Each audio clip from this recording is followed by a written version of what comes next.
Hi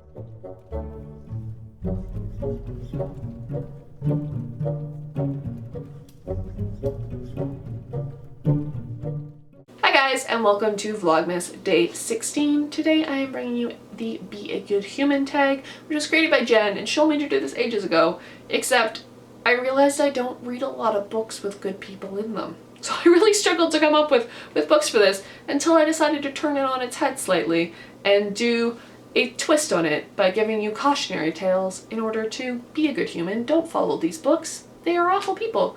There will be spoilers in this, so if you haven't read these books, maybe click off. If you're okay with spoilers, keep watching. So the first category I came up with is adultery, and I have 3 books for that category. The first one being Emile Zola's Therese Reckon. This tells the story of young Therese, who marries her cousin Camille because she's bullied into it by her aunt, when they come across a young friend of theirs. They've moved to Paris, and they re-meet a friend of theirs from their childhood. Therese falls madly in love, and they start on a long affair and then decide to murder Camille. So don't have an affair and then murder your spouse. Never works out well. This ends in tragedy. They commit suicide together, and it's absolutely awful. So yes, this is a fantastic book. Highly recommend it, but do not follow their examples. It will never end well. Murdering your spouse so you can marry your lover. Not a good way. Just be honest. Just tell them. To the surprise of no one, Anna Karenina by Leo Tolstoy makes this list.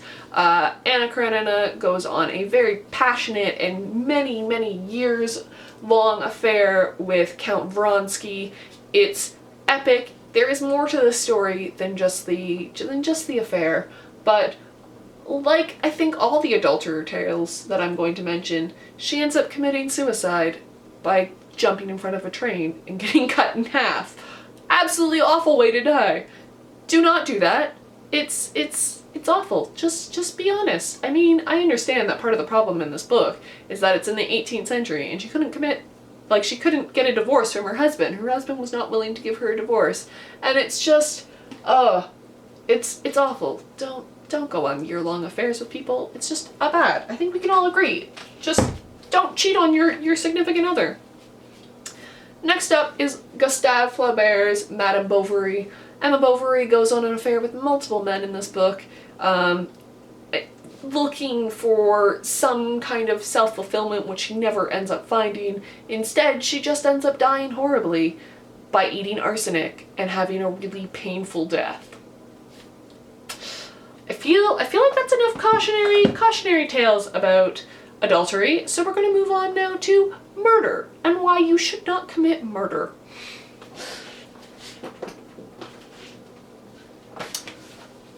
So I have 4 books for this category. The first one being John Fowles' The Collector. Now you could argue that the main character in this didn't necessarily commit murder, and to be fair, he kind of didn't.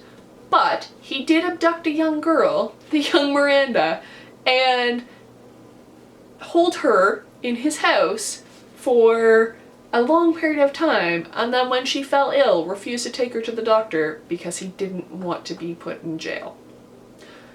So yeah, he did kind of commit murder by neglect. I mean, he's less, stabbity death than some of the other people in this. But yeah, I definitely would not recommend abducting young art students and holding them captive until they die of illness. Don't do that. Don't abduct people. Just, if somebody doesn't want to be your friend, accept that. This one will come as no surprise, and that is John Burnside's The Dumb House, which the main character, Luke, basically looks into how the soul is formed by performing experiments on young children. And then, when things don't go according to plan, murdering them, burying their bodies in the backyard, and looking for more children. Don't do that. Don't breed children just to perform experiments on them and then murder them when they don't do what you want. That is a bad plan. It's a very bad plan. Next up is Patrick Suskind's Perfume, the Story of a Murder. Basically, this tells the story of Jean-Baptiste, who is born in Paris amidst a ton of stench, and the descriptions of smells in this is absolutely fantastic. It's somewhat revolting at points, but he has an exceptional nose. And so he sets out to create the perfect scent by murdering virgins and stealing their scent. Don't murder virgins to steal their scent. It's never going to work out well for you. Don't do it.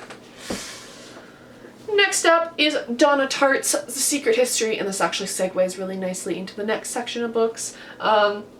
Basically, this is a story about a bunch of young classic students who accidentally commit a murder while on hallucinogenic drugs, and then murder their friend because he's being annoying and wants to go to the police. Don't murder your friends because they're annoying. Just talk to them. Or ignore them.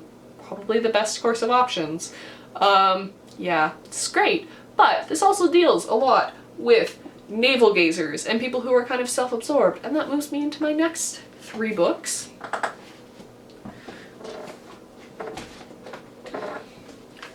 The first one being F. Scott Fitzgerald's The Great Gatsby. Now, none of the characters in this book are particularly likable. I mean, Daisy and Tom are the worst offenders of all. They are careless people who basically break people and then move on. Nick Carraway isn't particularly, redeemable either, the narrator. And Jay Gatsby has this weird thing where he likes to, create imagined, put people up on pedestals and not actually see them for who they are.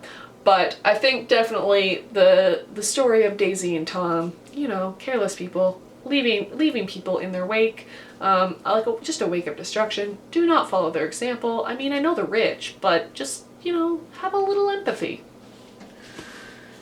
Next up is Rebecca by Daphne du Maurier. Absolutely love this book, highly recommend it, but the title character, Rebecca, actually doesn't really appear alive ever in this book. She is dead at the beginning of it, so it's not really a spoiler.